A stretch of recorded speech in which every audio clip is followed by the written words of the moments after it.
aí no YouTube, SS Lab Cursos, se você quiser acompanhar pela aula pelos slides, tá? Galera, é importante eu lembrar aqui para vocês que quem está aqui se inscreve no canal do YouTube, se inscreve no canal do YouTube também. A gente vai começar a alimentar esse canal, a gente vamos colocar muito conteúdo bacana, gratuito nele. Então, aí, Bruno. Oi. Dá aquela tua fala que eu ia falar, mas eu vou deixar para você. Faz aquela. Qual fala? Aquela fala, se inscreve e vai. Qual? Se inscreve, ativa, tarará, tarará, vai lá. Tá. É porque, pô, a galera gosta quando eu dou aula na universidade, né? Que eu, quando eu acabo a aula, né? Se gostaram da aula de hoje, dá um like aqui embaixo, se inscreve no meu canal, aperta lá no sininho para receber as notificações. E agora, mais do que nunca, agora pode, porque a gente tem um canal no YouTube. E aí, cara, a gente está tentando fazer um trabalho legal para vocês. São 4 dias de aula, não vou falar nem live, são 4 dias de aula incríveis sobre um mecanismo super importante para qualquer profissional da área de saúde, tá? Galera que, mais uma vez, galera que está aí no Instagram, corre lá no YouTube, porque a gente, para você enxergar a aula, né, em slides, é ao vivo no YouTube, beleza? Então, quem está aí no Instagram, corre lá. O link está na bio. Vai lá no Telegram que tem o link, beleza? Ou então acesse diretamente nosso canal no YouTube, SS Lab Cursos. Tá ok? Galera, todas as aulas de hoje até sábado, a gente vai usar essa plataforma do YouTube, beleza? Porque não tem limite de 1 hora só, às vezes é chato, né? Esse negócio aí, só 1 hora do Instagram e tudo. A gente quis sair desse modelo de lives convencional, né? A gente quer realmente entregar conteúdo, né, diferenciado para os nossos alunos, beleza? E hoje a gente tem surpresa, né, Lino? Hoje a gente tem 2 surpresas aí muito interessantes. E, galera, é importante, principalmente na aula do sábado, que quem puder estar com o computador, quem puder acessar do computador, acesse. Por quê? Porque a gente vai mostrar mecanismos de busca de artigos e a gente vai buscar um artigo. A aula de sábado ela vai se dividir comigo e com o Bruno. Hoje, amanhã e sexta, o Bruno ele vai estar conduzindo essa aula. No sábado, a gente vai estar junto.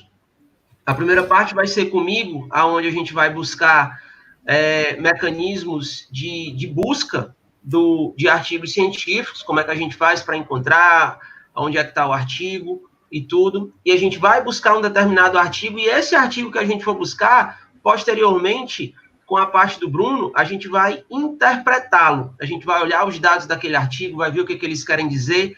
E essa aula, galera, ela é fundamental para que vocês possam entender o conteúdo que vai ser dado no curso de grupos especiais. Porque a interpretação de artigos científicos, ela se faz necessária para que a gente consiga ter a informação adequada, para que a gente consiga pegar aquela informação e torná-la algo do nosso dia a dia prático. Então, sábado, quem puder estar acessando do computador para simultaneamente, junto conosco, estar aí fazendo essa busca, vai ser bem legal. Lino, o Derek, a Joyce e a Bárbara, entrem lá no Instagram, como vocês são nossos monitores, fiquem avisando para a galera que está no Instagram que a nossa aula é ao vivo no YouTube. Então, quem quiser acompanhar a nossa aula ao vivo, tem que entrar lá no YouTube, vocês joguem o link também lá pelo Instagram, ou a Joyce, ou a Bárbara, ou o Derek, para que a galera consiga acompanhar a aula diretamente pelos slides, né? Porque fica melhor. E por que a gente resolveu colocar o Instagram também? Para estar avisando, né? Porque a gente quer fugir desse modelo de lives, né? Então, eu estou aqui olhando para o meu computador, quem tiver no Instagram não vai estar vendo os slides, vai estar vendo só eu falando. Né? Então, a gente aqui no YouTube, a gente não fica com esse horário restrito, somente de 1 hora, né? E a gente consegue fazer um negócio interessante. Então, eu estou vendo que a Bárbara já entrou aí. Bárbara, coloca aí o link, vê se dá para vocês colocarem o link aí, para que a galera entre diretamente aqui no YouTube, tá? No nosso canal, SS Lab Cursos. Lino, 8 e 9, né? Tem quantas pessoas aí já? Temos 42. Vamos lá. Vamos dar em um minuto, pessoal. Tem gente aqui do Rio Grande do Sul no nosso Instagram, a Angélica, que fez curso comigo. Tem gente lá de Portugal, a Karina, né? Os meninos, pô, muita gente massa. Galera, se vocês quiserem, mais uma vez, estou ficando chato de falar isso, mas entra pelo YouTube, certo? Lino, deixa eu colocar aqui o meu notebook para carregar, só um minuto.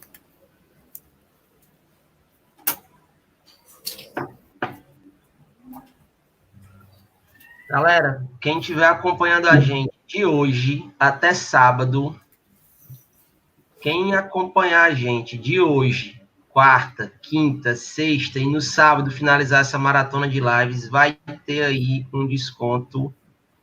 Vai ter não fala não, porque hoje eu vou falar, a surpresa aí é só no final do curso, certo? Só no final da live de hoje.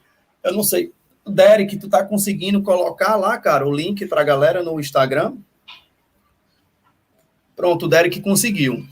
Galera do Instagram, coloca lá o link. Derek, fica colocando toda hora, certo? O link aí no Instagram pra gente fazer, pra galera conseguir assistir melhor, pra gente fugir dessa ideia do Instagram limita só 1 hora, né, cara? E eu não gosto muito, não. Vocês sabem que eu gosto de falar demais, né, Lino? Então, os nossos cursos é para até 5 horas, a gente vai até 18, e a galera, bora, e aí é isso. Bom, então vamos lá. Vou espelhar aqui minha tela, certo? Ver se tá tudo certinho aí. Lembrando, queria falar para a galera aqui que a gente vai ter mais ou menos aí de 30 minutos de aula, certo? Com os slides, legal, a gente vai falar sobre a disfunção endotelial, nós vamos falar sobre os efeitos agudos e crônicos. E aí, gente, depois a gente quer fazer uma discussão aqui mesmo, perguntas e respostas. E se a gente souber responder, a gente responde. Se a gente puder responder, a gente responde. Né? Senão, e a ideia é trocar informações, né, Lindo? Aqui a ideia é trocar figurinhas. E aí, para que a gente consiga melhorar a nossa área, tá? Então, vai ser muito legal. Quer dizer, acho que vai ser, certo? E aí, Lina, eu vou espelhar logo aqui para a gente começar, porque a gente está dentro do nosso limite aqui. Bora. Vou compartilhar minha tela, cara, e aí ver se tá tudo certo aí, tu vai me avisando. Tá aparecendo aí os slides já? Sim. Tá aparecendo? Agora, ó. Tudo certinho aí, ó. Tudo certinho? Tudo certo. Beleza, então fico no teu aguardo, cara. Quando você quiser aí, a gente já começa, né? Se você quer falar alguma coisa ou a gente já pode começar? Não, pode começar. Beleza, então, gente, eu vou ser chato mais uma vez, tá, Lino? Só para a galera do Instagram, Derek, fica aí, até o David tá participando da aula. Ô, David, olha lá no YouTube, a Meirinha também trabalhou comigo na personal, a aula é diretamente para o YouTube. Se você quiser acompanhar com os slides, vai lá para o YouTube, porque aí estão botando o link, ó, a Bárbara tá botando o link, porque lá vocês conseguem ver diretamente com os slides. Eu prometo que é a última vez que eu estou falando isso. O link tá aí, e aí vocês acompanham, tá bom? Pessoal, hoje nós vamos falar aqui sobre... primeiramente, queria agradecer a todos, né? Temos quantas pessoas, Lino, aí? Temos 42. Mas essas quase 50 pessoas que estão aqui nos acompanhando, né? Então, um N muito legal aí de pessoas, número de pessoas muito massa, que a gente está conseguindo traçar essa informação para todos. É um tema que muita gente acha que sabe, mas a gente vai tentar deixar... Eu gosto muito disso, quem é meu aluno sabe que eu gosto muito disso, de tentar deixar a fisiologia a mais prática possível, né? Quando possível. Porque eu costumo dizer muito para os meus alunos que vai se tornar chato, vai se tornar sacal, se ele não conseguir vislumbrar, enxergar uma prática naquilo que nós estamos falando, né? E aí o tema de hoje, né, nós vamos ter aqui 4 dias de encontros com vocês, e o nosso tema de hoje é para a gente falar sobre os efeitos agudos e crônicos do exercício físico na função endotelial. E aí quando eu falo efeitos agudos e crônicos, é realmente efeito agudo mesmo, né? Em uma sessão de treino. Gente, escuta só. Em uma sessão de exercício predominantemente aeróbio ou predominantemente de força, resistido, seja ele qual for a modalidade, nós já temos repercussões positivas, certo? Na função endotelial, tá? Então, essa história de que um dia de treino não funciona, funciona sim. Funciona sim. Agora, o que não funciona é a má informação, principalmente dos profissionais da área de saúde, tá certo? Bom, nós vamos ter aqui, pessoal, o pessoal do Instagram, corre lá para o YouTube, tá? Corre lá para o YouTube para que vocês acompanhem diretamente com os slides. Então, nós temos uma programação aqui de 4 dias incríveis de aulas completamente grátis para vocês. E por que a gente pensou nisso, né? Nós pensamos justamente para fugir desse mecanismo de live aí do Instagram, certo? Porque as lives do Instagram só me deixam 1 hora, né? E você não consegue enxergar aqui diretamente, né, o que nós queremos mostrar, né, que fica de forma muito mais didática para os nossos alunos, tá bom? E aí, hoje nós vamos falar, já apresentei, amanhã a gente vai falar sobre os mecanismos fisiológicos de controle da pressão arterial, e aí, poxa, o tema de amanhã está muito legal, nós vamos colocar na prática isso aí. No dia 10/7, que será na sexta-feira, de novo às 20 horas, nós vamos falar sobre a aptidão física no idoso. Então, será que os guidelines, as diretrizes, elas nos informam de maneira correta, né? Vejo muitas deficiências nos guidelines, nas diretrizes, quem é meu aluno já sabe disso, e aí nós vamos discutir muito sobre isso, e qual é realmente a melhor capacidade biomotora, se é que existe a melhor capacidade biomotora para desenvolvimento no idoso, né? E aí, cara, por último, nós vamos para o terceiro, né? Para o 4º módulo, desculpa. E o 4º módulo nós vamos falar, cara, diretamente dos fundamentos da pesquisa científica. E aí, fundamentos da pesquisa científica, eu costumo dizer que ele é o alicerce, né? Ele é a base. Por quê? Porque eu não consigo construir um prédio, um condomínio pela cobertura, né? Então, imagina, você que é profissional da área da saúde e você não consegue fazer uma prática baseada em evidência, né? Há quem não goste disso, mas hoje eu, né, por influência acadêmica, né, por influência talvez do meu mestrado, do meu doutorado e também do meu orientador, eu costumo fazer uma prática baseada em evidência. E para a gente entender o que é uma prática baseada em evidência, eu preciso entender de leitura de artigo científico. Eu preciso entender de fundamentos da pesquisa científica. Eu preciso entender quando que o estudo é uma revisão sistemática, quando que o estudo é uma meta-análise, quando que o estudo é um ensaio clínico, quando que o estudo é um estudo prospectivo, é uma meta-análise de estudo prospectivo observacional, né? Então, eu preciso entender quais são os tipos de estudos, os fundamentos da pesquisa. Eu preciso entender de analisar gráficos, figuras, estatísticas simples, mas preciso saber o que é um desvio padrão, o que é um intervalo de confiança, porque senão eu não consigo ler um artigo científico. E ler um artigo científico não é tão fácil quanto a gente acha, tá? Pelo contrário, ele é muito complexo. E aí a gente vai mostrar lá para vocês, além de entender como ler um artigo científico e como criticar de maneira positiva fazer uma crítica construtiva a esse artigo, né? Porque nem tudo que é publicado é bom, serve, a gente tem coisas ruins que são publicadas, a gente tem informações ruins que são publicadas, e eu vou dar um dado alarmante para vocês. Mais de 88% dos artigos, e eu não estou falando de ensaios clínicos comuns que são jogados aí, eu falo de revisão sistemática. Mais de 88% possui spin no resumo. O que é possuir spin no resumo? É confundidores, né? Nem sempre o que está dizendo do resumo condiz com o que é o estudo.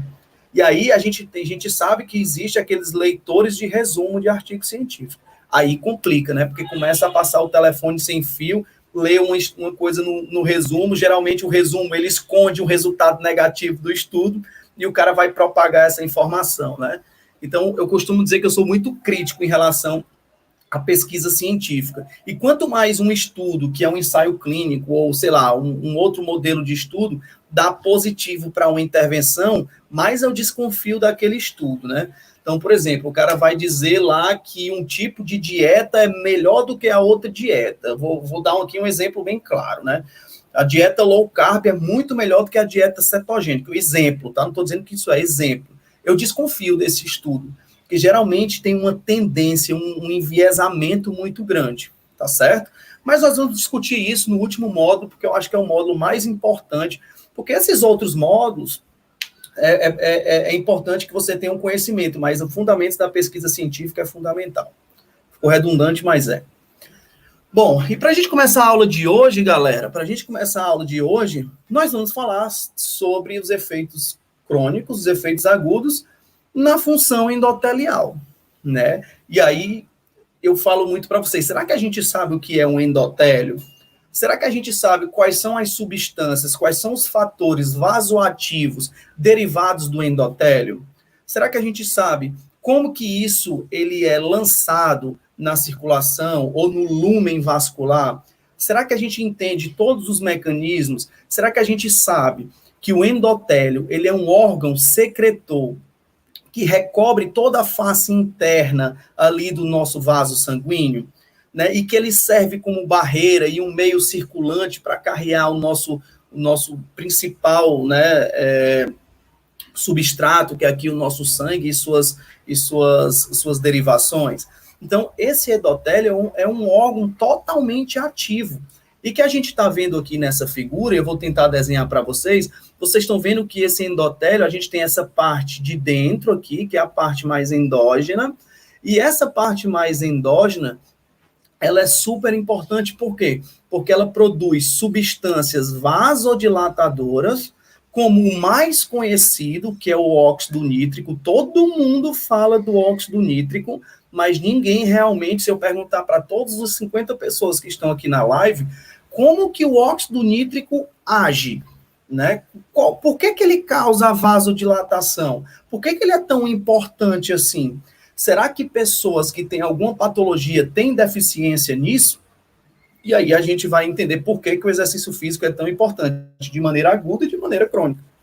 Então, a gente tem que entender que dentro aqui é o nosso que a gente chama de lúmen, né? Lúmen vascular. E a primeira coisa que a gente tem que saber é que dentro dessa vasculatura aqui, ó, nós temos uma camada íntima e uma camada média. E é aí onde realmente corre o perigo, né? Porque quando a gente tem partículas que estão dentro desse endotélio, quando eu falo de partículas, nós vamos entender, podem ser várias partículas, tá? Quando eu falo, por exemplo, o LDL, que é o principal, quando ele sai aqui de dentro do endotélio e entra dentro da vasculatura, da camada íntima, é a nossa famosa aterosclerose. Mas para isso acontecer, presta atenção, para isso acontecer, uma série de lesões no endotélio tem que acontecer, certo? Então, esse LDL, que as pessoas dizem que é ruim, e que não tem nada de ruim, né, essas micropartículas de lipoproteínas de baixa densidade, são excelentes, o LDL é ótimo. Inclusive, existem estudos que falam que o baixo nível de LDL causa câncer em vários órgãos. E o LDL é fundamental, porque é ele que leva o colesterol para os nossos tecidos, certo? E se eu tenho um déficit de LDL, fica complicado. Agora, será que o problema é o LDL ou o problema é o baixo HDL? Nós temos estudos que mostram que nós temos mais de 11 subtipos de LDL. E o LDL em si não é ruim. Os micropartículas de LDL, daqueles 11 subtipos, existem algumas partículas que são o LDL, o S4 principal, que é o de menor partícula, e ele tem a tendência maior de entrar aqui nessa camada íntima, e aí é onde vai causar o problema que eu vou mostrar lá na frente para vocês. Nós temos outras substâncias produzidas aqui pelo nosso endotélio, né, como aqui a prostaciclina, que também é uma substância vasodilatadora. E nós temos aqui também, aqui é onde mora o perigo. Dentro do endotélio, nós temos substâncias vasoconstritoras, certo? Principalmente a endotelina 1, não está colocado aqui, mas é a endotelina 1, as prostaglandinas, os tromboxanos, a angiotensina 2 e principalmente as espécies reativas de oxigênio, né? E isso vai causar uma série de disfunção no nosso endotélio, tá? E aí a gente vai explicar um pouquinho lá na frente por que que isso acontece. Lembrando também para vocês que quem gosta de fisiologia sabe que quanto maior é a área aqui do lúmen vascular, menor é a pressão. Por quê? Porque esse fluxo sanguíneo é para ele ser unidirecional, certo? No entanto, quando a gente tem a diminuição do espaço endotelial, seja ela por placas de ateroma, que nós vamos entender como que acontece a formação dessas placas, esse fluxo ele passa a não ser mais unidirecional, ele fica um fluxo circulante. E isso aqui aumenta a pressão arterial no vaso. E ainda mais, quando a gente diminui o raio, né? Quando a gente diminui o raio aqui do vaso, quando eu tenho um tubo que eu diminuo o raio, a pressão aumenta, a velocidade de condução aumenta, né? Então, se eu diminuo o raio, lei de Poiseuille, a gente tem o aumento da pressão arterial. Ou seja, além dessas substâncias secretadas, que são vasoconstritoras, nós temos um outro problema, a perda da elasticidade vascular, que isso acontece com a idade, certo? Então, essa diminuição do endotélio vascular, do raio, do lúmen do endotélio vascular, também vai causar um aumento da pressão arterial, tá? E isso, juntamente com alguns outros fatores que nós vamos ver agora, por exemplo, se já é uma criatura, uma pessoa que tem hipertensão arterial, se é uma pessoa que tem diabetes, se é uma pessoa que fuma, né? Se é uma pessoa que tem dislipidemia, né? Acúmulo de triglicerídeo no sangue, acúmulo de principalmente micropartículas de baixa densidade, como o LDL, e baixa capacidade de HDL. Se é uma pessoa sedentária, ou se é uma pessoa que já está em processo maior de envelhecimento, tudo isso vai causar uma disfunção endotelial. O que é essa disfunção endotelial? Eu falei para vocês que o endotélio secreta tanto substâncias vasoativas, que aumentam o lúmen vascular, né? E substâncias que promovem a vasoconstrição. Então, nós temos a vasodilatação e a vasoconstrição.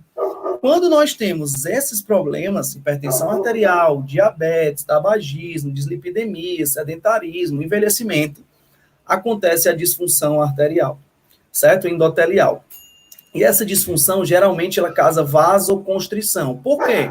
Porque a gente diminui a ação do óxido nítrico, a gente diminui também a ação, certo? De PGI2, né, que a gente já viu, a gente aumenta a ação das espécies reativas de oxigênio, a gente aumenta a ação da endotelina 1 e a gente aumenta a ação de outros fatores, como a dimetilarginina, certo? Que vai aumentar aqui também a relação da vasoconstrição.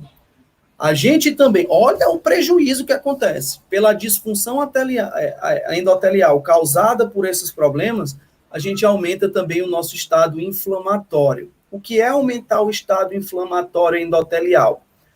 A gente começa a produzir mais angiotensina 2, amanhã nós vamos ver como ela é importante no mecanismo de controle da pressão arterial, e muitos se enganam, nós não temos somente aqui o mecanismo de controle renina, angiotensina, aldosterona para controlar a pressão arterial, nós temos ali em vários órgãos esse sistema, renina, angiotensina, e isso também secreta o fator nuclear kappa B, né, o NF-kappa B, que são citocinas inflamatórias. E essa proliferação dessas citocinas inflamatórias, elas aumentam as moléculas de adesão endotelial. E aqui, essas moléculas de adesão endotelial é horrível, né, para o nosso endotélio. Por quê? Porque as micropartículas de LDL vão ser aderidas na camada ali do endotélio e vão extravasar a túnica íntima. Já já vocês vão entender pela foto que eu vou mostrar para vocês. E a disfunção endotelial, ela causa o quê? O aumento do fator, do inibidor do ativador de plasminogênio. Ela aumenta os tromboxanos e ela aumenta a selectina, que são substâncias também vasoconstritoras. A disfunção endotelial também diminui aqui as células endoteliais progenitoras, ou seja, células que vão aumentar a angiogênese e aumentam também as micropartículas endoteliais que vão causar inflamação.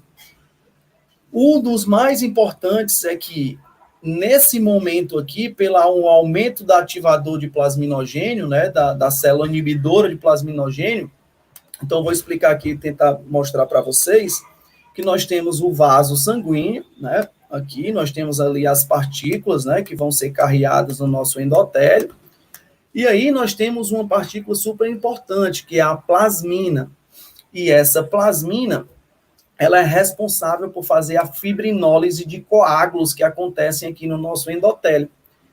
No entanto, essa plasmina, ela é ativada pelo plasminogênio, e essa citocina aqui, olha só, o inibidor do ativador de plasminogênio, não esqueça, inibidor do ativador de plasminogênio, ou seja, vai inibir o plasminogênio, que vai inibir, consequentemente, a plasmina e que vai diminuir aqui a fibrinólise, ou seja, vai diminuir o estado de quebrar os coágulos, ou seja, vai causar uma maior placa de ateroma ou um futuro infarto, né, por exemplo, se isso aí for numa coronária. Então, olha só o processo que a disfunção endotelial faz com o nosso indivíduo, né? E aí nós temos um outro processo que a gente vai entender agora, que é o principal, para que vocês tenham noção, as doenças cardiovasculares, principalmente as doenças cardiovasculares coronarianas, são as que mais matam no mundo. Para você ter noção, as doenças cardiovasculares, elas matam mais do que guerra, do que acidente de carro. Então, é algo que essa é a verdadeira pandemia que nós temos que combater, certo? E isso é causado por quem? Pelo aumento das lipoproteínas, certo? De baixa densidade, principalmente, VLDL, IDL e LDL. Não tem como eu explicar aqui para vocês todo o metabolismo dos lípides, mas a gente vai falar isso no curso para vocês. Então, não é tão simples achar que a gente só tem partículas de LDL, né? A gente tem 11 micropartículas de LDL, a gente tem 5 micropartículas de HDL, umas que são mais aterogênicas, outras que são menos aterogênicas. E entender isso é fundamental. E passar isso para o aluno de vocês é fundamental, tá? Então, a gente sabe que quando isso pesa na balança, principalmente baixo HDL e alto aqui, né, VLDL, IDL e LDL, que são aqui as lipoproteínas que carregam a gordura endógena do fígado para os tecidos, mas também a gente pode colocar aqui os quilomicrons, né? Os quilomicrons são partículas que levam a gordura, né, diretamente da dieta. E aí, o principal, quando essa balança pesa para o lado aqui do VLDL, do LDL, né, do acúmulo de LDL, é justamente a aterosclerose, né? E aí muita gente fala logo que o LDL é ruim.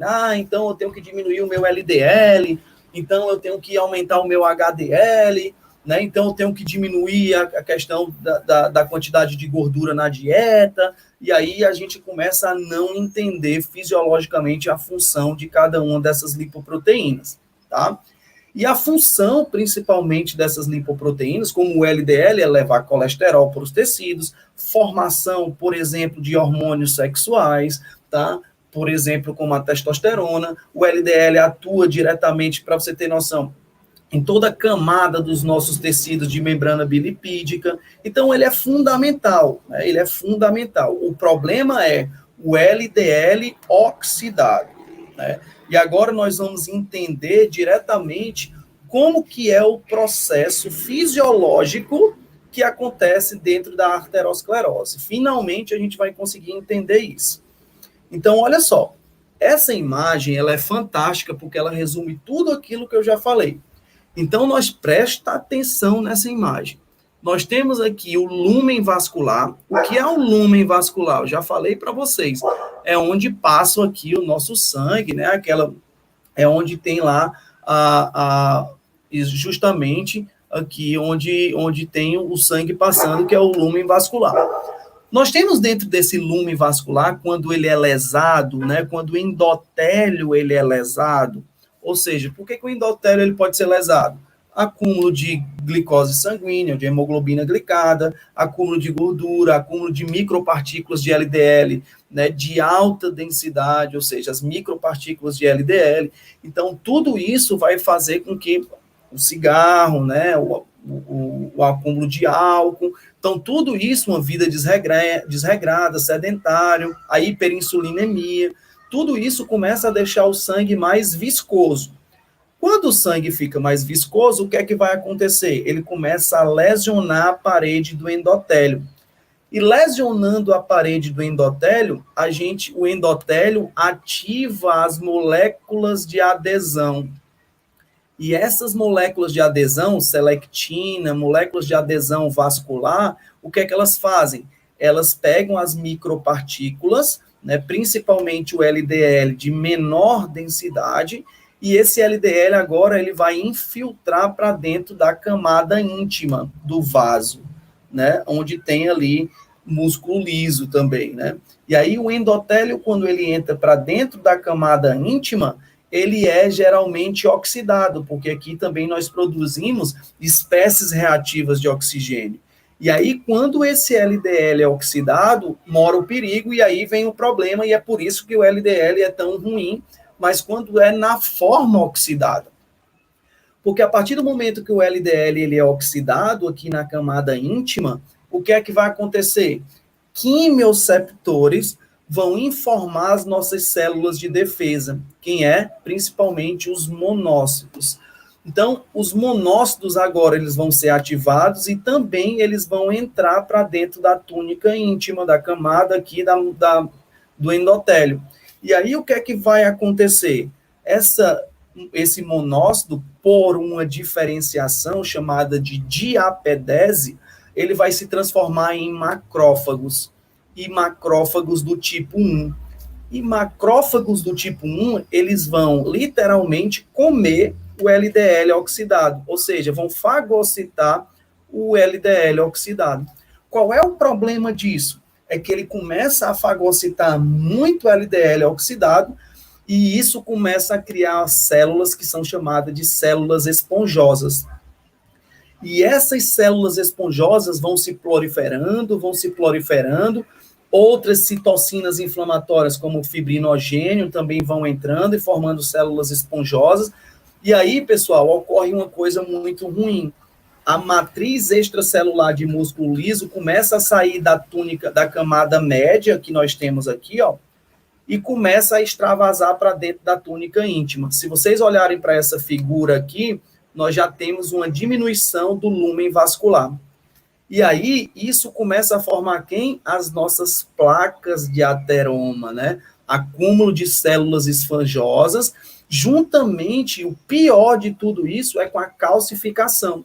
Esses pontinhos mais esbranquiçados são cálcios, e o cálcio começa a deixar essa placa mais rígida, e essa placa mais rígida, ela corre o risco de erosão.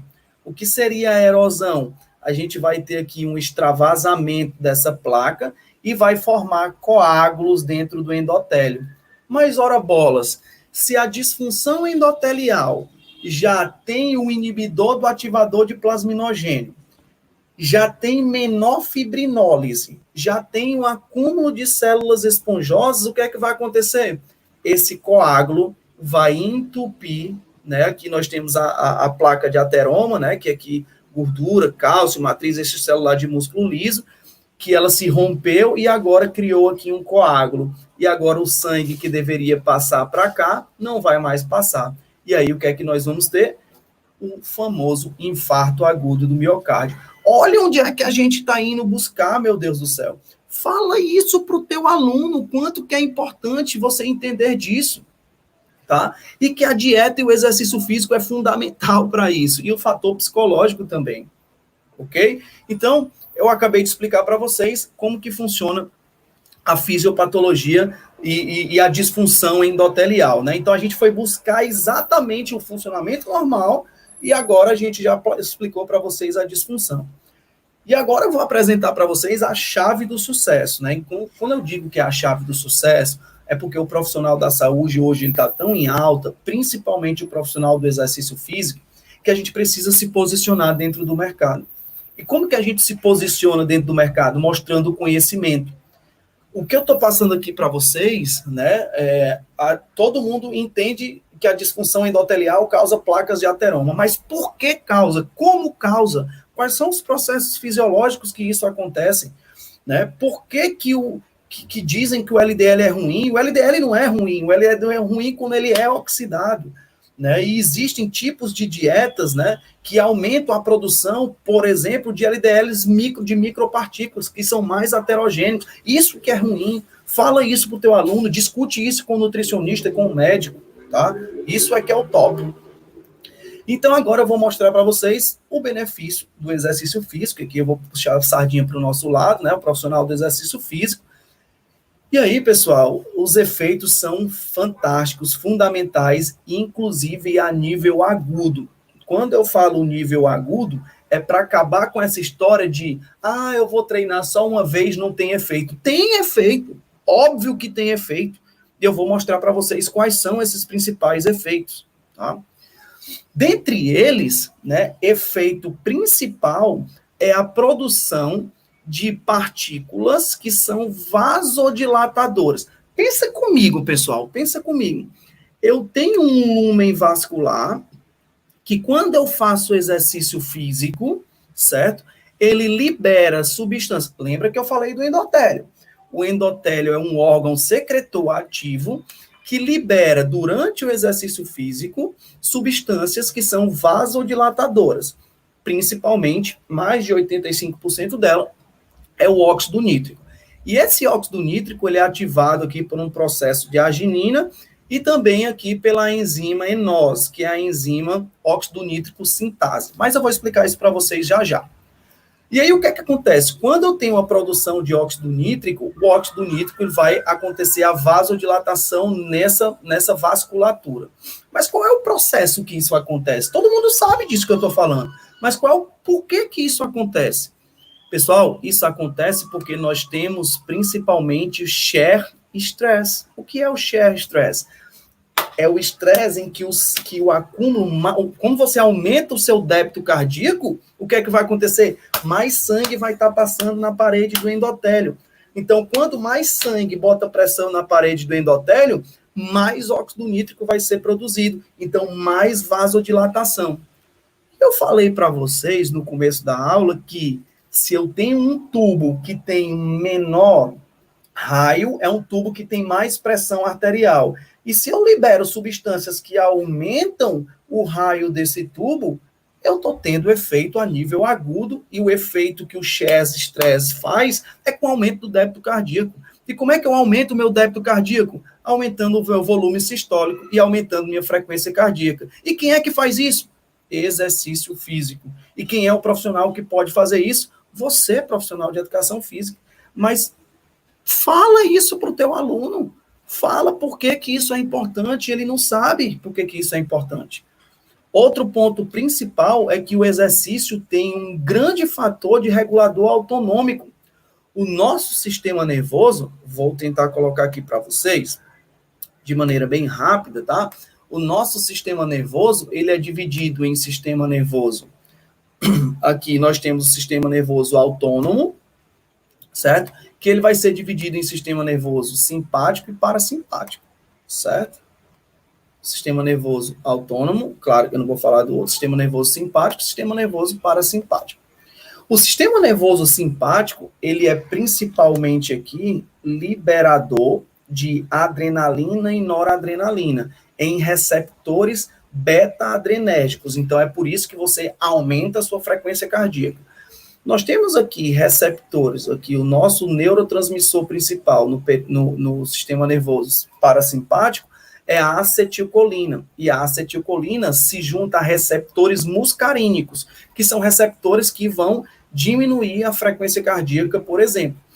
Então, olha que coisa interessante. Quando a gente treina, um efeito crônico do exercício físico é a diminuição da ativação simpática, certo? A diminuição da ativação simpática e o aumento da ativação vagal. Amanhã nós vamos falar sobre esse mecanismo aqui do sistema nervoso de controle da pressão arterial. Então, se eu tenho um aumento da ativação vagal, eu tenho um mecanismo, por exemplo, de diminuição da frequência cardíaca de repouso. Olha que coisa interessante, eu tenho diminuição da frequência de despolarização pelo nódo sinusal, que é o nosso marca-passo cardíaco. Eu vou preservar esse coração, olha que coisa interessante. A níveis, eu vou diminuir a ativação simpática e as nossas, aqui, o nosso endotélio, principalmente a inervação simpática, faz com que a gente tenha vasoconstrição. E se eu tenho agora uma menor ativação simpática, eu tenho agora uma maior vasodilatação. Olha que coisa massa que você pode provar com o exercício físico com o seu aluno. Nós temos aqui, a nível de mais longo prazo, efeitos crônicos, a angiogênese, né? Por que acontece a angiogênese? Nós temos células progenitoras que fazem com que a gente crie nova recapilarização aqui, promovendo a angiogênese. Nós temos o aumento, principalmente, das mitocôndrias, né? As nossas células energéticas fundamentais, porque a gente sabe que a expressão de PGC1-alfa, que é uma enzima responsável pela biogênese mitocondrial, acontece com maior contração muscular. Quando eu falo contração muscular, é pelo exercício aeróbio ou exercício de força, tá? E aí nós temos outros milhões de fatores, né, de benefícios. Por exemplo, com a contração muscular, nós temos um aumento de irisina, né? E uma irisina, ela é uma miocina. Quando eu falo miocina, né, é porque o músculo libera, né? O músculo é um órgão, né? O músculo é um órgão e a gente tem que mostrar o músculo como um órgão endócrino, né? E a liberação de irisina, ela tem a capacidade de ir lá no tecido adiposo e transformar o tecido adiposo branco, que é o tecido adiposo pior, né, que é o tecido adiposo que mais armazena gordura, pouco ativo, e a gente tem a capacidade pela irisina transformar o tecido adiposo em tecido adiposo marrom, mais metabólico, né, um tecido adiposo que metaboliza mais tanto glicose como gordura, né, e aí isso é fundamental com o exercício físico, tá? Então, o exercício físico, ele aumenta a função endotelial de maneira crônica e de maneira aguda. É isso que você tem que entender, é a contratilidade. Então, é por isso que eu não defendo só o aeróbio ou só força, é o conjunto de tudo, tá? É a contratilidade. E é isso que vai fazer com que eu melhore a contratilidade do coração, é isso que vai fazer com que eu aumente a minha angiogênese, é isso que vai fazer com que eu aumente as minhas substâncias vasodilatadoras, certo? E aí o principal, né? Por que o óxido nítrico ele é tão famoso, né? Porque o óxido nítrico ele tem a capacidade de aumentar o lúmen vascular. Mas por que ele aumenta o lúmen vascular? Principalmente porque ele relaxa a vasculatura. Mas, Bruno, como que ele faz como é que ele relaxa essa vasculatura? Fisiologicamente, por dois estímulos. Estímulo físico, que nós já estamos vendo aqui, que é o estímulo de shear stress, e eu já falei para vocês o que é o shear stress, e por estímulo químico. Estímulo químico, por exemplo, liberação de catecolamina, serotonina, bradicinina, adiponectina, que são todas substâncias que são que ligadas ao seu receptor, vai aumentar ali a vasodilatação. Então, como que isso acontece? A gente tem um receptor químico, né, aqui, que através do shear stress vai ativar também os nossos estímulos químicos e vai ativar um processo chamado cálcio-calmodulina. Esse cálcio-calmodulina, ele ativa a enzima chamada ENOS. O que é a enzima ENOS? É a óxido nítrico sintetase, que a partir de arginina, e aqui não tem nesse gráfico, e citrulina, eles vão ser transformados em óxido nítrico. E esse óxido nítrico aqui é uma coisa muito importante. Se ele se ligar a uma espécie reativa de oxigênio, por exemplo, ele vai se transformar em peróxido nitrito. E essas espécies reativas de oxigênio que está lá dentro do endotélio são produzidos pela enzima NADPH oxidase. Ela produz várias espécies reativas de oxigênio. E essas espécies reativas de oxigênio, elas podem ser inibidas por quem? Pelo nosso sistema redox, que esse sistema redox é a superóxido desmutase, a ASD. É a enzima que inibe essas espécies reativas de oxigênio. E o exercício físico faz isso. Olha que interessante. O exercício físico promove mais ação do óxido nítrico, porque ela inibe as espécies reativas de oxigênio se ligar com o óxido nítrico pela superóxido dismutase. E agora o óxido nítrico vai poder extravasar lá para o músculo liso e ele vai ativar a guanilato ciclase solúvel, que é essa substância aqui. A guanilato ciclase solúvel, ela cliva a guanosina trifosfato, que é a GTP, e a guanosina trifosfato vai ser, pela clivagem, ela vai ser transformada em quem? Em guanosina monofosfato. E aí isso vai se ligar, inibir aqui o cálcio calmodulina do músculo liso, e aí vai acontecer a vasodilatação, porque quem conhece de fisiologia sabe que lá no músculo liso, o músculo liso é dependente da ligação cálcio-calmodulina, e é por isso que agora o músculo liso vai relaxar e vai acontecer o aumento do lúmen vascular. Olha que coisa linda que é a fisiologia. Então, explica para o teu aluno que em uma sessão de exercício, um treino, seja ele predominantemente aeróbio, ou seja ele de força, vai acontecer isso. E que é fundamental ele treinar, porque ele vai diminuir as espécies reativas de oxigênio, aumentar o seu estado redox, vai aumentar ainda mais a ação do óxido nítrico, vai diminuir a pressão arterial dele, vai inibir o tônus, vai aumentar o tônus vagal, diminuir o sistema nervoso, inibição simpática. Puta que o pariu, explica isso pro teu aluno, tá certo? Isso, conversa com o nutricionista e com o médico, tá? E aí, aquilo que eu falei para vocês, né? Essa imagem, ela reflete aqui aquilo que eu já falei para vocês. E aí, pessoal, efeitos a nível crônico, né? Eu coloquei para vocês que ia falar dos efeitos agudos, eu já falei, agora nós vamos falar os efeitos a nível crônico. Quais são os efeitos crônicos que nós podemos aqui tratar dentro do exercício físico? Nós temos entender o que é a hipertrofia excêntrica cardíaca. Então, para isso, eu vou tentar ser o mais didático possível. Eu vou desenhar um coração aqui, coração do professor Lino, que eu estou tentando desenhar, que é um coração pequeno, né, um coração de pessoa destreinada. Então, eu estou desenhando aqui o coração, meio feio, né? E a gente já sabe que esse coração ele tem 4 câmeras, átrio direito e esquerdo, ventrículo direito e esquerdo. E aí eu não vou conseguir explicar para vocês a fisiologia cardíaca, porque é um mundo, nós passaremos 2 dias só falando sobre isso.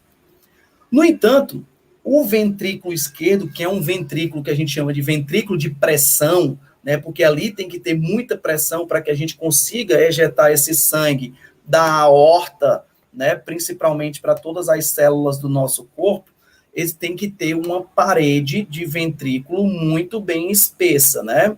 E essa parede espessa do ventrículo aqui, ó, o aumento dessa espessura do ventrículo esquerdo é chamado de hipertrofia concêntrica cardíaca.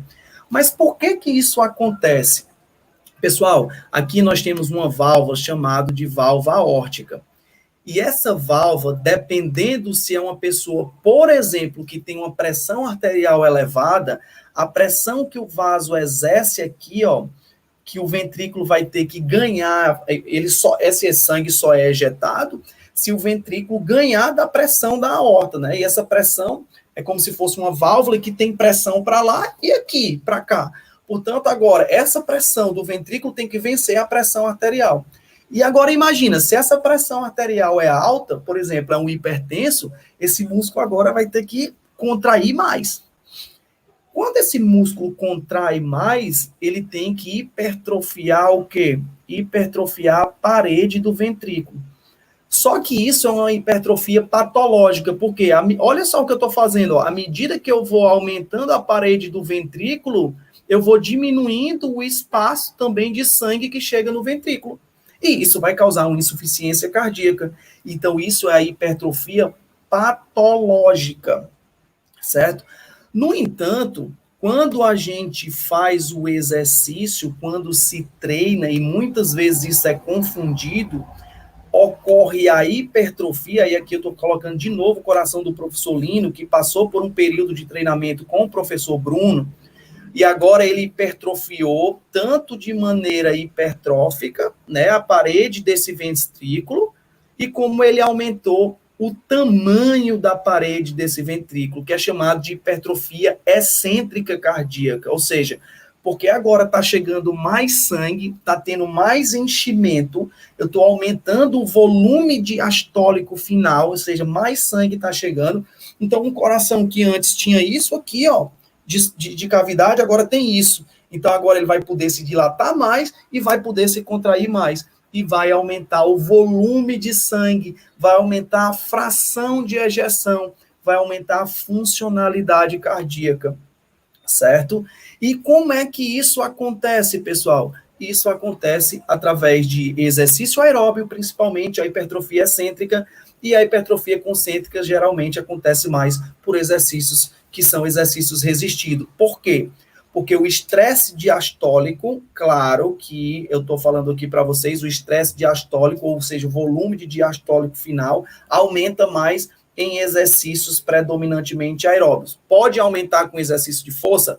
Pode não, aumenta, certo? Mas aqui nós temos mecanismos de vasoconstrição mecânica, certo? Que fazem com que aumente a nossa pressão arterial. Então, se aumenta a pressão arterial, aumenta a força de contratilidade. Então, também aumenta a hipertrofia concêntrica. É por isso que os dois exercícios têm que ser feitos. É por isso que você tem que falar para o seu aluno. E a hipertrofia excêntrica são fibras em série, ou seja, acontece a sarcomerogênese. Então, nós temos o aumento da fibra muscular, né, por um maior número de sarcômeros em série. E aqui, na hipertrofia concêntrica, nós temos o aumento das fibras em paralelo, da espessura da parede do ventrículo. Então, essas são as adaptações crônicas que você precisa fazer com o seu aluno, porque agora ele vai ter um coração funcionalmente maior. E eu gosto muito desse estudo aqui, porque alguns médicos, né, e alguns outros especialistas da saúde, eles confundem muito o atleta ou a pessoa treinada com a hipertrofia patológica, que eu já falei para vocês. E o que é que diferencia uma hipertrofia patológica de uma hipertrofia funcional? É justamente as células, o conteúdo de estroma. Quem é o estroma? É o conteúdo de fibroblasto, o conteúdo colágeno, ou seja, é essa hipertrofia que eu falei no caso 1, ó. Então, essa hipertrofia, geralmente, ela é acompanhada pelo conteúdo de estroma, um maior conteúdo de colágeno, e não é maior conteúdo de quê? De hipertrofia de fibras, né? De fibras musculares, seja ela em paralelo, seja ela em série. Então, isso é uma grande diferença. Aqui nós estamos vendo em pretinho, né, no coração, nos miócitos, que são as células musculares do coração, a gente está vendo aqui cheio de conteúdos de colágeno, conteúdos de estroma. E aqui a gente está vendo já um conteúdo com mais miócitos, certo? Com hipertrofia funcional. Portanto, pessoal, para a gente finalizar a nossa palestra de hoje, eu vou mostrar para vocês que a nossa função endotelial, de maneira aguda, melhora como? Em uma sessão de treino, causando o aumento da síntese de óxido nítrico, causando o aumento da enzima que produz óxido nítrico, causando uma inativação de substâncias, não, desculpa, uma ativação de superóxido dismutase, mostrando aqui para vocês, causando uma inativação da NADPH oxidase, que é aquela enzima no endotélio que produz espécies reativas de oxigênio, aumenta a produção de células progenitoras, de células que vão provocar o quê? A angiogênese. Então, mostra isso para o teu aluno, que o exercício físico, ele é capaz de promover mudanças agudas e mudanças crônicas, certo? O exercício físico, o aumento da força vai diminuir a mortalidade, e o desfecho principal é isso, é a mortalidade, certo? E aí, para a gente finalizar realmente, né, mesmo, a gente tem efeitos agudos, pessoal, em semanas, nós já promovemos aqui melhora da função endotelial, diminuição da ativação simpática, aumento da ativação vagal. A gente vai entender mais isso amanhã nos mecanismos de controle de pressão arterial. Diminuição da frequência de despolarização do músculo cardíaco, mantendo o débito cardíaco, ou seja, o teu coração agora, como ele está mais forte, ele vai se preservar, vai bater menos para manter o débito cardíaco, porque agora ele vai ter um maior volume de sistólico, maior funcionalidade do coração. E isso acontece também, por quê? Porque melhora a rede de capilares. Melhorando a rede de capilares, eu melhoro o meu condicionamento físico, que é o VO2 máximo, né? O VO2 máximo, a gente já sabe que o aumento de 3,5 ml por quilo por minuto de VO2 máximo, ou seja, de um MET, melhora em 15 a 20% o risco de mortalidade. Olha que coisa interessante. E se o exercício físico melhora a rede de capilares, eu melhoro o meu VO2 máximo, porque eu melhoro a extração de oxigênio.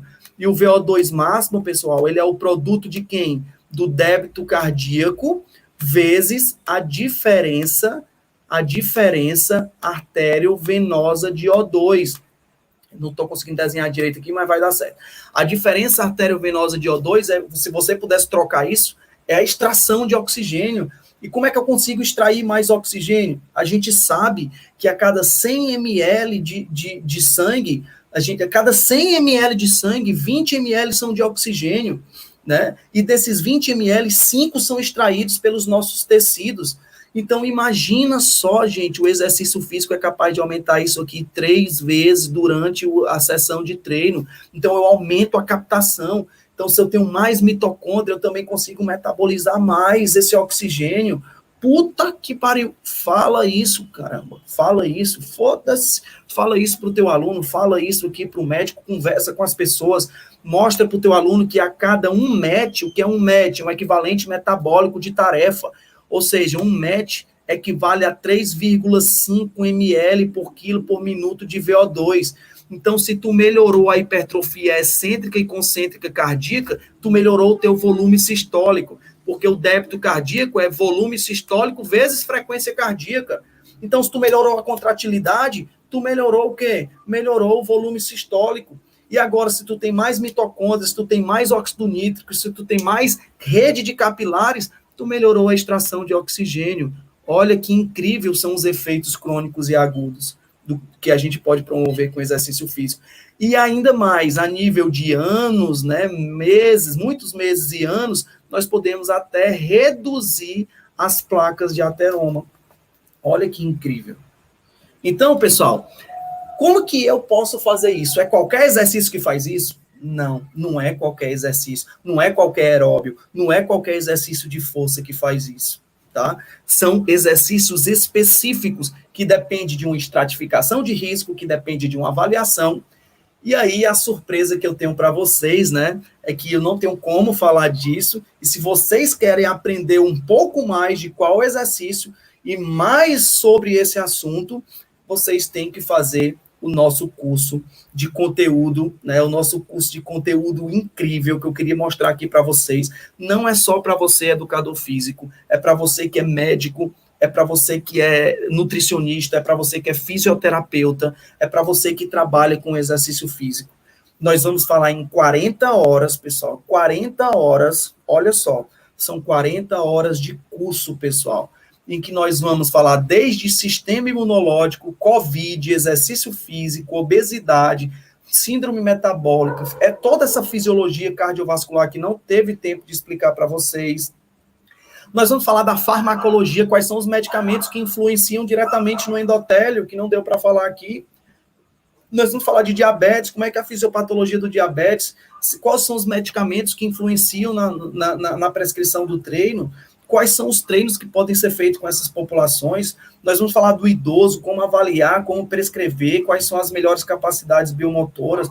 Nós vamos falar das gestantes também, nós vamos falar da diabetes gestacional, nós vamos falar também do exercício físico e câncer. Será que melhora o índice de mortalidade em quem faz exercício? Qual é o melhor tipo de exercício?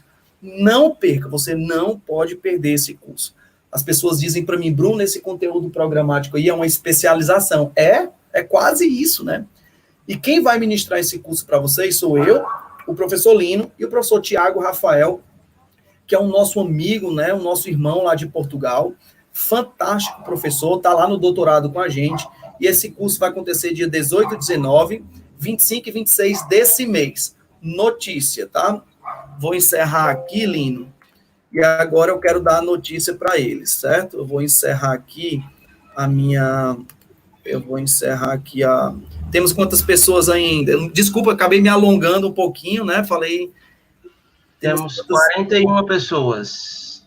41 pessoas, espero que vocês tenham gostado, pessoal. Assim, eu falo demais, eu tentei falar até mais acelerado, porque agora é que é o bate-papo importante. Estou vendo que o Andrei falou, o Valci falou. E aí, gente, eu tentei deixar o mais prático possível, né? Mas o prático, vocês só vão conseguir ver qual o melhor exercício, porque a gente vai dar essa explicação fisiológica e mostrar qual exercício aumenta esse mecanismo fisiológico, qual desses exercícios aumenta a potencialização desses mecanismos fisiológicos, certo? É isso que é o principal que eu queria falar na aula de hoje. E aí, todo esse conteúdo programático, eu queria falar para vocês que a gente tem uma oferta especial aqui para as pessoas que estão participando desse curso, dessas lives, né, ou dessas aulas. A gente, né, Lino, as inscrições só vão ser até segunda-feira, né? Quem se inscrever até segunda-feira vai ter R$50 de desconto. Pessoal, vocês vão ter 40 horas por apenas R$200. Pode parcelar em 12 vezes no cartão. Olha só, 12 vezes no cartão. Vai ser um curso de 40 horas, tá? 250, mas para as pessoas que participaram aqui, vai ficar por R$200. E o melhor, né? Eu não queria, né? Porque eu sou meio chato, mas já conversei com o Lino. A gente vai dar de graça para vocês. Quem se inscrever agora e quem já fez a inscrição, nós vamos dar um e-book que está fantástico. O e-book é vendido, né? O e-book é mais de R$60. E a gente vai dar para vocês o e-book sobre emagrecimento e obesidade. Então, quem está fazendo esse curso, que já está inscrito, vai receber. E quem está fazendo a inscrição até segunda-feira, né, vai receber o e-book mais um desconto de R$50. Só até segunda. Segunda a gente vai encerrar, né, Lino? Segunda a gente encerra as inscrições e aí corre lá. O Lino vai colocar aqui para vocês, ó, embaixo na tela, um voucher. E se você colocar esse voucher lá no link, eu peço para que os nossos monitores aí, a Bárbara, né, o Derek, coloque, o Lino também coloque o link de inscrição aí do curso do Simpla. E aí, gente, se você quer ser um cara aprofundado no tema, se você quer trabalhar com idoso, se você quer trabalhar com cardíaco, se você quer trabalhar com diabetes, se você quer trabalhar com populações especiais, esse curso tá fantástico. E olha que isso são 12 slides do curso, né? O curso tem 700 e lá vai pedradas de slides. O curso está incrível. E vocês não podem perder essa oportunidade, certo? Lino, era isso que eu tinha para falar aqui hoje. Espero que a galera tenha gostado. Agora vou ver aqui as perguntas, você pode fazer. Estou vendo que o Andrei falou, meu amigo, esse curso promete uma informação importante que vai dar fundamentação. Boa, cara, muito massa. Galera, quem tiver alguma pergunta pode colocar no chat. Eu consigo depois aqui colocar a pergunta para o Bruno ficar visualizando. Então, quem de repente tem alguma pergunta aí, coloca. Eu vou, daqui a pouco, colocar aqui para vocês o voucher de desconto. E só lembrando, pessoal, as vagas, elas já estão próximas de se encerrar. A gente já não tem muita vaga para esse curso. Lembrando que nós tivemos um curso já de controle de carga, muita gente adquiriu o combo desse curso, né, adquiriu o controle de carga e grupos especiais. Algumas pessoas adquiriram só o controle de carga, outras só o de grupos especiais. Acho que o áudio do Lino falhou aí. Eu acho que o Lino caiu, mas vocês estão me escutando, pessoal? O pessoal está me escutando aí? Dá um ok aqui, por favor, no chat. Quem estiver escutando, por favor.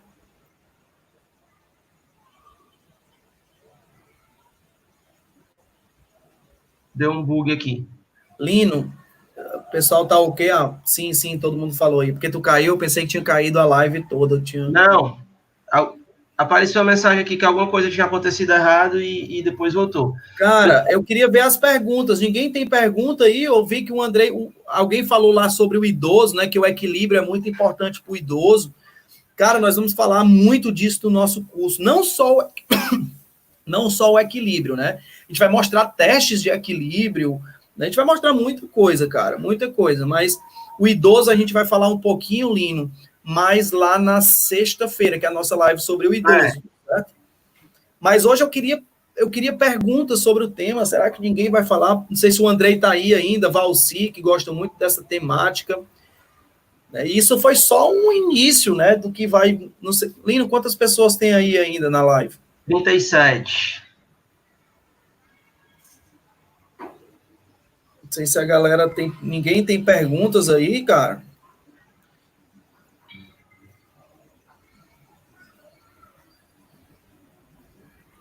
Andrei falando aqui, o Valci falando, hipertrofia patológica tem um conteúdo do estromo modificado, aumento do colágeno, por exemplo. Falei, Valci, mostrei até estudos que falam sobre isso, mostrei até a imagem do coração, né? É o Maia, cara, que falou do idoso, o Maia que falou do idoso. O equilíbrio é muito importante, Maia, muito importante, cara. Mas tem outras capacidades biomotoras tão importantes quanto, como, por exemplo, a potência, nós vamos falar muito sobre ela no idoso. E a força também, né? E todas as manifestações de força. Nada de pergunta, Lino? Nada. Então, a galera sabe tudo. Ou a aula foi uma bosta, ou a galera já sabe tudo dessa temática, né? Ou a galera sabe tudo dessa temática.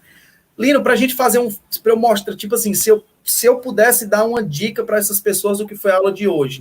A aula de hoje serve para mostrar que uma sessão, cara, Lino, uma sessão de exercício físico bem prescrita e bem orientada já melhora a condição clínica e a função endotelial, certo? Para acabar com essa história, eu não tenho tempo para fazer exercício, uma vez só não dá certo. O ruim é ficar parado. Igor Barros, Lino, fez uma pergunta aí, cara. Ainda.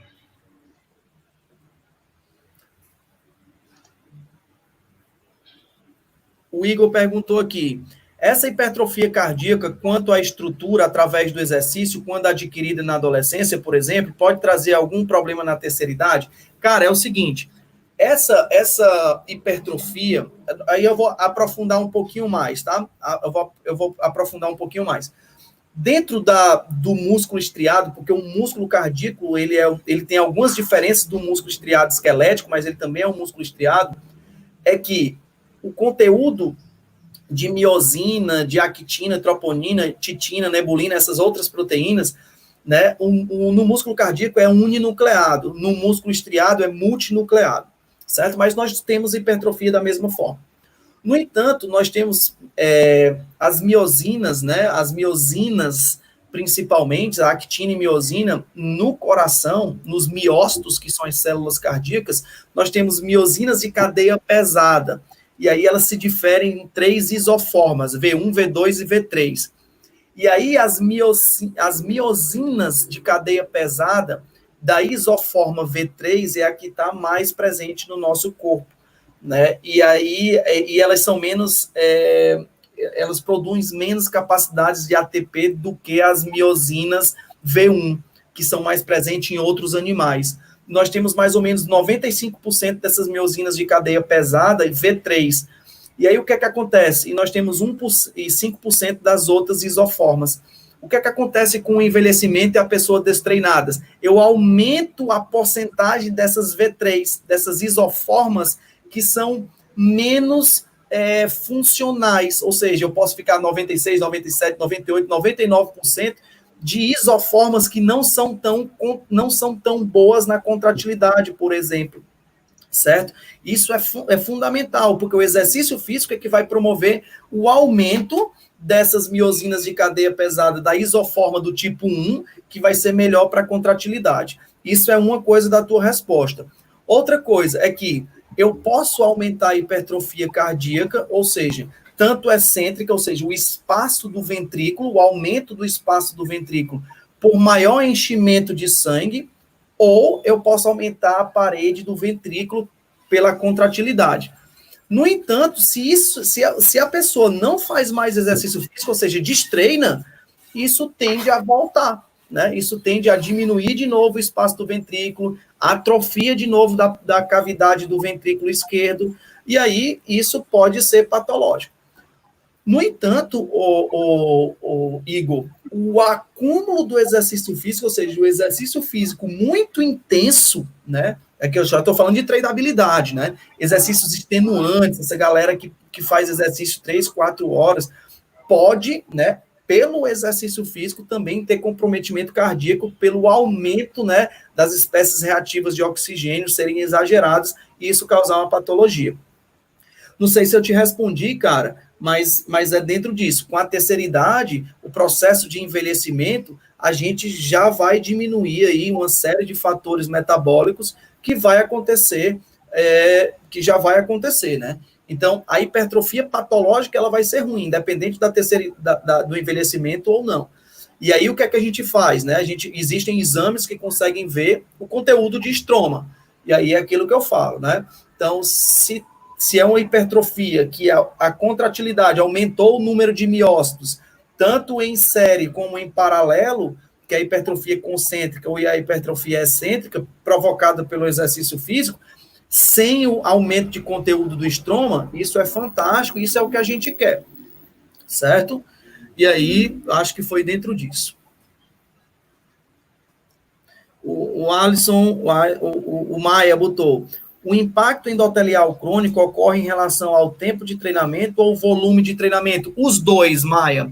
O impacto endotelial, o aumento das células progenitoras, que são células progenitoras? São células que vão aumentar a rede de capilares, independente se tem uma placa de ateroma ou não. E você viu lá no slide que eu mostrei que existem, né, caminhos paralelos que vão aumentar a angiogênese. O que é a angiogênese? É o aumento da rede de capilares, né? E aí o que é que acontece? Aquilo só vai acontecer com meses ou anos de treinamento, ou seja, efeito crônico, e também aquilo que você me perguntou aqui, o volume do treinamento, né? Então, treinamento com baixo volume, né, não promove tantas alterações na função endotelial. O que se tem visto é que, tanto para a hipertrofia como para a função endotelial, existe um volume ótimo. É claro que não é também quanto mais volume, melhor, né? Mas exercícios ali que promovam um volume ideal. E aí eu vou dentro da discussão genética agora, né? Então, existem pessoas que são respondedoras e não respondedoras, né? Então, existem pessoas que, com exercício físico, aumenta o share stress e isso vai provocar uma série de benefícios, né? E existe com aquelas recomendações do American College, por exemplo, 30 minutos de exercício por dia, 150 minutos por semana, 2 ou 3 vezes exercício, aquelas coisas que existem pessoas que vão responder isso, a esse estímulo, mas existem pessoas que esse estímulo é fraco, que os benefícios provocados da função endotelial e dessas adaptações cardiológicas não vão acontecer somente com o volume e com a intensidade proposta pelos guidelines. Aí é onde mora o problema.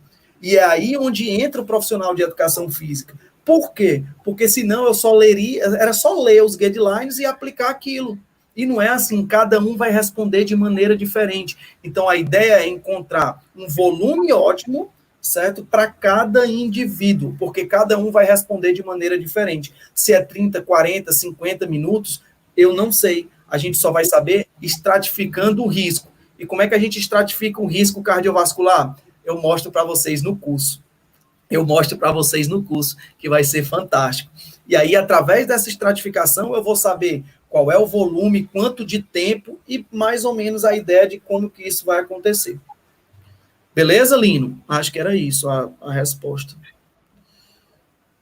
A pergunta do Daniel. Tem pergunta aqui? Deixa eu ver mais. Tá aqui, tem como reduzir essa hipertrofia patológica? O Daniel, né?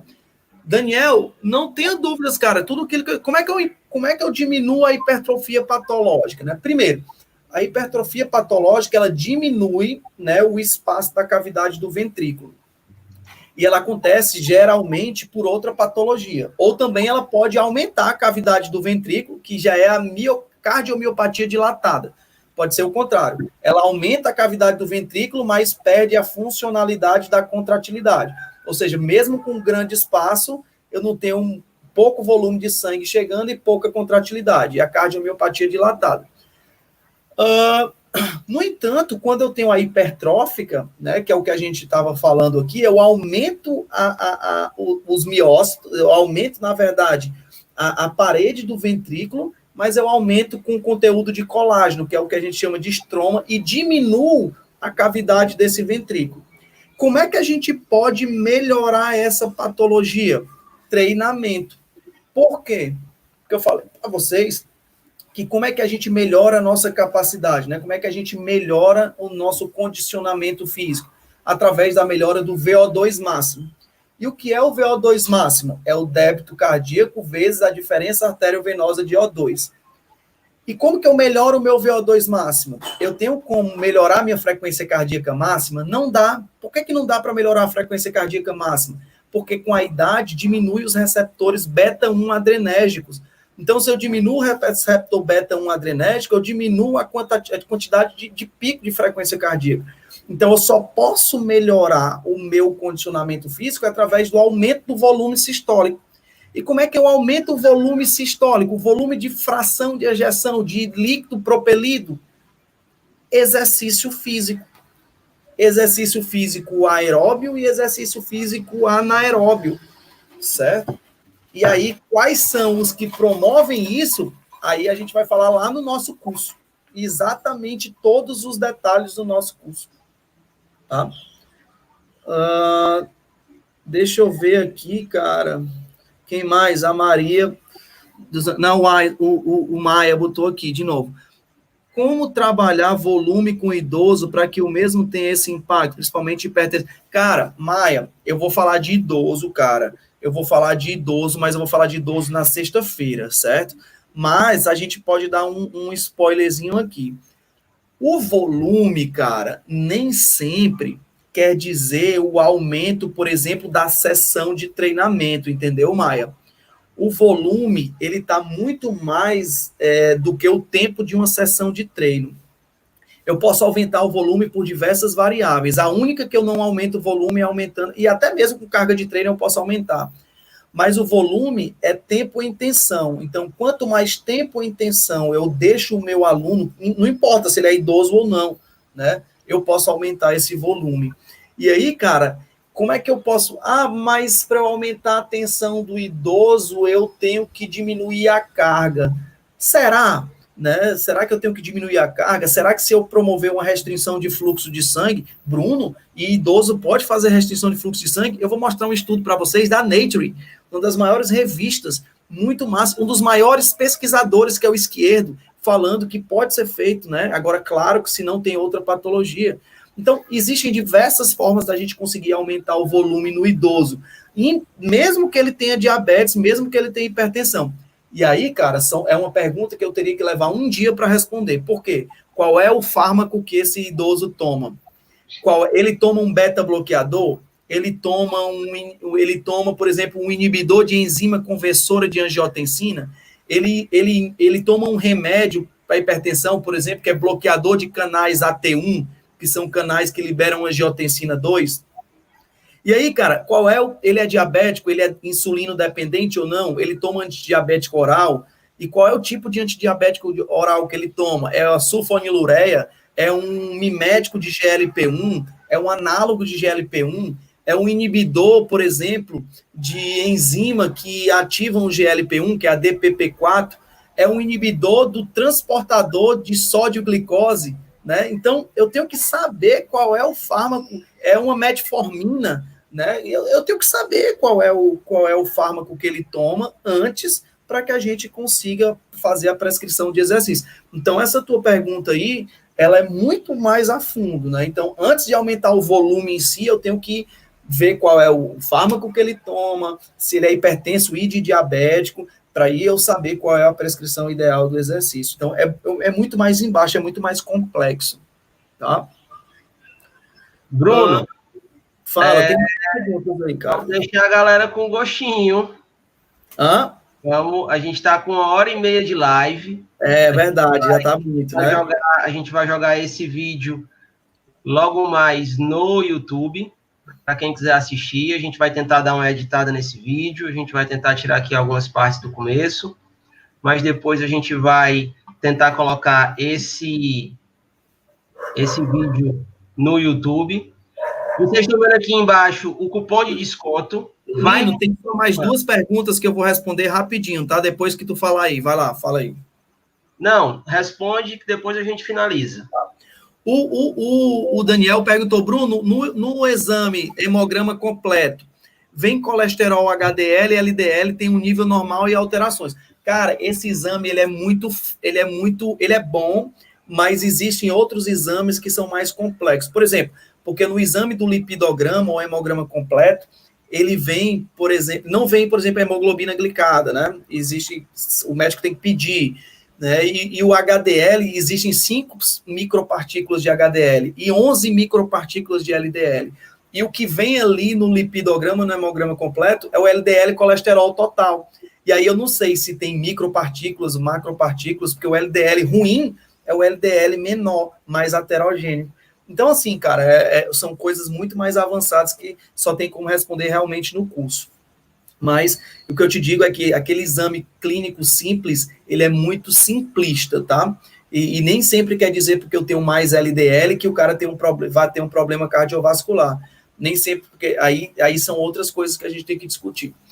A razão LDL, a razão HDL triglicerídeo, a razão apolipoproteína 1, a apolipoproteína B, a apolipoproteína A. E aí, cara, a gente vai aprofundar muito disso no nosso curso. Fármacos com beta-bloqueadores podem atrapalhar ou até mesmo barrar a hipertrofia cardíaca através do exercício? Cara, o beta-bloqueador, existem diferentes formas, cardioseletivos, cardio-não seletivos. Então, assim, o beta-bloqueador, eu não tenho como falar isso agora, até mesmo que a gente vai esmiuçar muito isso no nosso curso, mas o beta-bloqueador, com certeza, ele vai ter repercussões diretas no exercício físico e, com certeza, vai ter repercussões diretas na hipertrofia cardíaca e também na funcionalidade do próprio exercício, né? Se for um beta-bloqueador cardio não seletivo, né, o teu aluno vai cansar mais, né, porque ele bloqueia todos os canais beta, 1, 2 e 3, tá? Então, isso vai ter outras repercussões, não só no coração, se for cardio não seletivo, tá bom? E eu acho que é isso, Lino, já estamos com 1h30 aqui, amanhã tem mais mecanismos de controle da pressão arterial, e eu espero que a galera tenha gostado. Tem mais, Lino, mas tem muito, muito, muito mais no nosso curso. Isso aqui é um... Eu não tenho dúvida. É uma pequena coisa. É uma pequena coisa. Eu não tenho dúvida. Galera, só relembrando a vocês, as vagas, apesar de ser online, as vagas elas são limitadas. Por quê? Porque vai ter gente que vai ter dúvida, a gente pretende atender a todo mundo, então, mesmo na plataforma online, se a gente não limitar a quantidade de pessoas, a gente perde uma certa qualidade do curso. Então, quem ainda não se inscreveu, aproveita esse desconto, corre, e digo mais, até segunda-feira, ou então até as vagas encerrarem. Eu preciso dar uma olhada no Simpla para saber quantas vagas ainda restam, mas a gente tem por volta aí dos 60 inscritos. Eu queria botar no máximo 70 pessoas, Lino, porque senão a gente não consegue responder todo mundo, a gente não consegue responder todas as perguntas. Então, assim, máximo 70 pessoas, abrir aí no máximo, eu acho que já tem mais de 60 inscritos, que eu não vi, tinha mais de 60. Então, cara, não adianta botar muita gente sem qualidade, tá? Pois é. E aí, galera, quem ainda não se inscreveu, corre, aproveita esse desconto e com detalhe, aproveita essa turma. Por quê? Porque a próxima turma, ela não vai ser esse valor.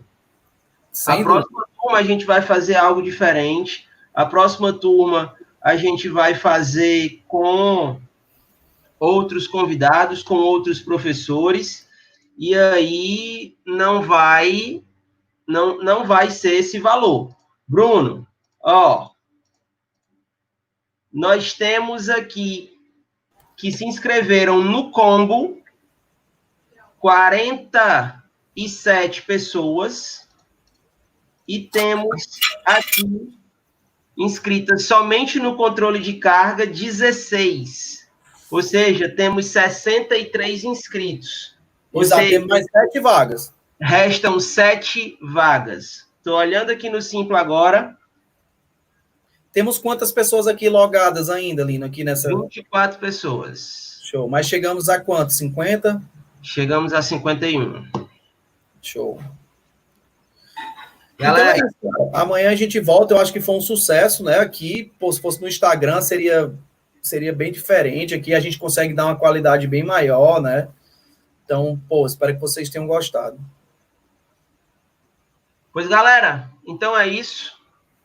A gente vai depois colocar a live no YouTube. A gente vai subir para o canal, beleza? É importante que vocês se inscrevam no canal, certo? Clica aí em inscrever. Se gostaram da aula de hoje, dá um like aqui embaixo. Se inscreve no nosso canal e aperta no sininho lá para receber as notificações. Não poderia esquecer essa, velho. Exato. Eu queria agradecer demais aqui, ó, a CIEG, que é nossa patrocinadora, certo? Então, pô, nós vamos fazer até domingo, até sábado, nós vamos sortear também uma camisa e um short para as pessoas que estão participando aqui da live, certo? Você vai diretamente lá na loja buscar, você vai ter o voucher e vai lá diretamente buscar o conjunto, com masculino ou feminino, certo? E aí você escolhe calça e camisa, short e saia, sei lá. Beleza? Beleza. Galera, a gente vai ficando por aqui, ok? E aí, até amanhã. Até amanhã, 8 horas, estamos aqui. Valeu, valeu.